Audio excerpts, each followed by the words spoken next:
If you've only watched the nationally televised Timberwolves games, there's no chance you think this team is legit. Like, we've got 2 wins against the Spurs and the Grizzlies, who are the bottom feeders of the Western Conference right now, that were in ugly fashion to get those. And then additionally, we have this one coming out of All-Star break, playing the Milwaukee Bucks without Chris Middleton, trying to figure things out with Doc Rivers taking over as head coach. And we lose at home, 112-107. A game decided by what most NBA games come down to, and that is stars and officiating, and the Bucks had a significant advantage in both of those. Giannis Antetokounmpo gets 21 free throws. The Wolves as a team, 13. That's fun. It's like they just spotted them 20 points because Giannis can't be defended because if you touch one of the best players in the world, he's going to the free throw line. Meanwhile, Timberwolves actually feel like they're going up against a legitimate defense that the Bucks have not been, because on the perimeter they can be handsy, they can have all types of contact, they don't get whistled. So Anthony Edwards gets agitated, he has a very off night and just doesn't have it. Karl Anthony Towns was chaotic from the jump. He was just a whirlwind of just sporadic bursts, some positive, some negative. He'll get a putback there, he'll get a read where he catches the ball on the weenus and then fakes mid, gets a corner kick to Nickeil Alexander-Walker to drill a 3. He's got his slower drive where he gets a lob to Rudy. Those are the goods. And then we have the horrendous plays where he's just losing the ball, dribbling immediately, and just was a walking turnover through a lot of that first half.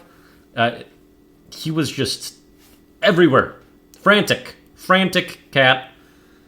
And he gets 2 free throws in this game with all the contact he sees. He plays pretty similar to Giannis at times. You watch those two, they drive recklessly and explosively, and they see so much contact. Cat gets 2 free throws, Giannis gets 21.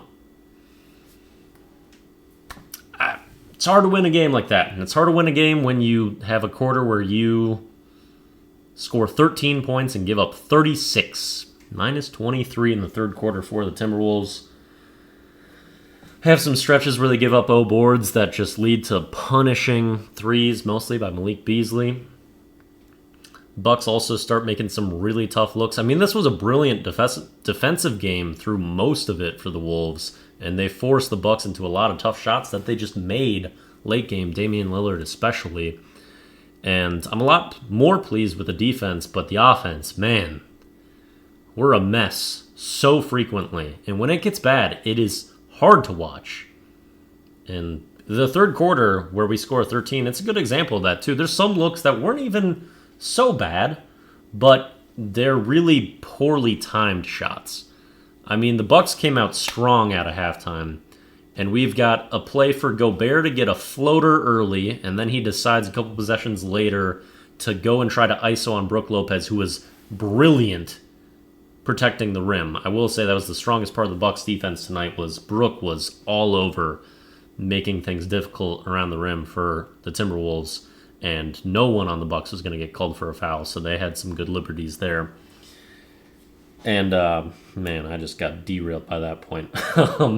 Also, you got like Jaden McDaniels. He had 3 fouls early, so he was out of a rhythm, couldn't really figure out things offensively. He decides, all right, this is my chance. I'm going to take a dribble pull up from mid-range, misses that one.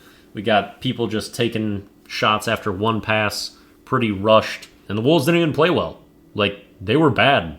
Offensively, they were dysfunctional. Even with Nickeil Alexander-Walker hitting shots, and defensively, he was so great in this game too. I love how immediate he tries to work around screens. He'll get screened like 3 times in a possession, but I think once he gets that call out from the big, he's instantly going back, doing his work early, which you need to. And he was really good in this game, but just not a big punch in the second half. Kyle Anderson, also not missing. 6 assists. He was dishing. Get the ball to him at the elbow, making good decisions. We had people do well, but our stars couldn't match the output of Giannis, who was unstoppable, and Dame, who was clutch as hell, and still getting people involved even when he was struggling early. And that's the story of the game. That was a really depressing way to come out of All-Star break. But we've got 6 home games after this first home game, 7-game homestand to start the break.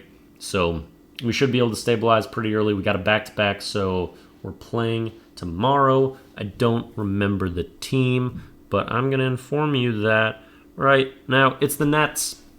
It's such a late game, too. Like 9:15 Central Time, local time tip-off. On excessively saturated projected nonsense. But they did have Richard Jefferson on the call, and he's good. I like him.